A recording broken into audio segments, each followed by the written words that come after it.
ఇది కొండపోచమ్మ రిజర్వాయర్ నుంచి ఒక చిన్న కెనాల్లో, ఈ కెనాల్లోకి ఆనుకొని 15 గుంటల ల్యాండ్ ఉంది. ఇక్కడ ఒకటి 5 గుంటలు ఉంది, ఒకటి 15 గుంటలు ఉంది. ఫ్రంట్ సైడ్ ఫ్రీకాస్ట్ వాల్ పెట్టింది, చుట్టూ బౌండరీస్ కడిలో విత్ ఫెన్సింగ్ ఉంటుంది. ఇది మొత్తం మామిడి తోట పెట్టారు. దీంట్లో సపరేట్ బోర్ ఉంది, పవర్ ఉంది.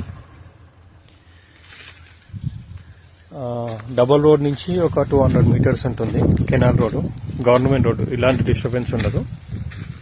రాజీవ్ రహదారి హైవే నుంచి ఒక 5 కిలోమీటర్స్ ఉంటుంది. గౌరవరం నుండి షామర్పేట నుంచి ఒక 26 కిలోమీటర్స్ వస్తుంది. హైదరాబాద్ నుంచి 50 కిలోమీటర్స్ వస్తుంది. కెనాల్ రోడ్ కానుకొని ఫామ్ హౌస్కి అయిన ఇన్వెస్ట్మెంట్కి పర్ఫెక్ట్ సైట్ ఇది.